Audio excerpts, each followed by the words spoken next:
आपके फोन पर एक मैसेज आता है, we regret to inform you that your loan application has been rejected.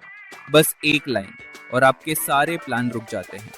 घर खरीदने का सपना, बिजनेस शुरू करने की तैयारी या किसी इमरजेंसी की उम्मीद, सब फ्रीज। लेकिन अगर मैं कहूँ शायद गलती आपकी नहीं है, क्या सिर्फ कम सिबिल स्कोर की वजह से लोन रिजेक्ट होता है?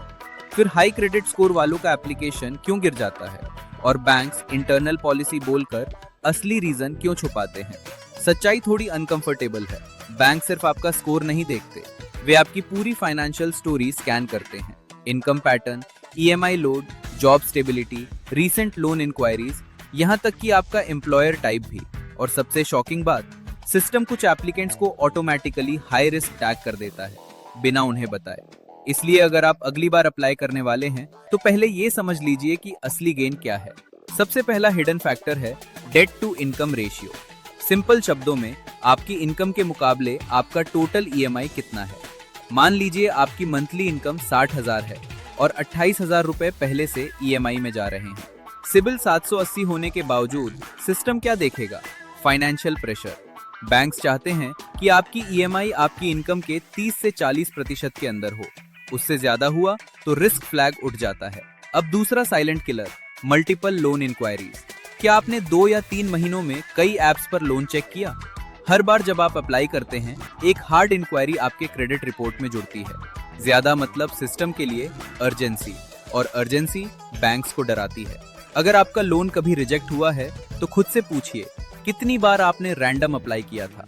लेकिन रुकिए, अभी सबसे डेंजरस रीजन बाकी है जो अच्छे सिबिल स्कोर वालों को भी गिरा देता है।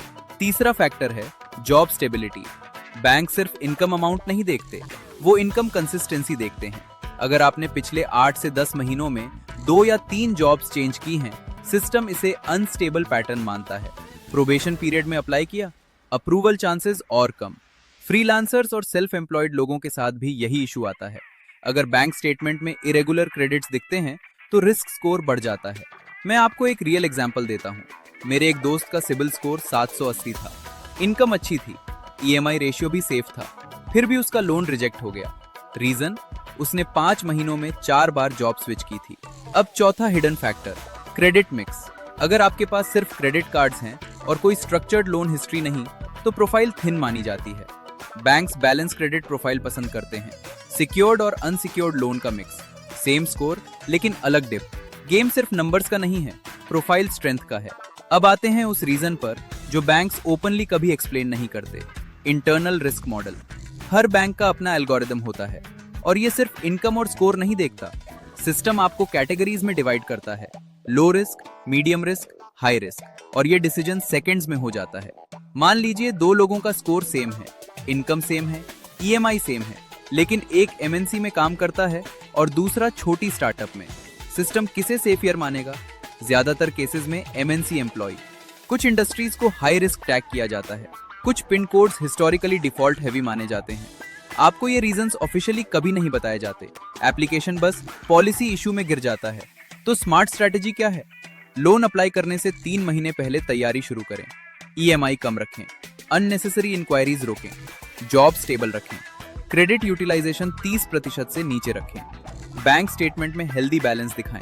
अप्रूवल एलिजिबिलिटी का खेल नहीं है, पोजीशनिंग का खेल है। तो अब पिक्चर क्लियर है, लोन रिजेक्शन सिर्फ लो सिबिल की कहानी नहीं है, असल गेम है EMI ratio, inquiry behaviour, job stability, credit mix और बैंक का hidden risk model. Banks emotion से नहीं, एल्गोरिदम से डिसीजन लेते हैं। लेकिन अच्छी खबर यह है, एल्गोरिदम प्रेडिक्टेबल होता है। लोन अप्लाई करने से पहले खुद से पूछिए, अगर मैं बैंक होता तो क्या खुद को अप्रूव करता? गेस मत कीजिए, स्ट्रैटेजी से अप्लाई कीजिए। और अगर आप चाहते हैं कि आपका अगला एप्लीकेशन कॉन्फिडेंटली अप्रूव हो तो चैनल को अभी सब्सक्राइब करें और इस वीडियो को लाइक करें, क्योंकि यहाँ हम पैसा इमोशन से नहीं, लॉजिक से समझते हैं।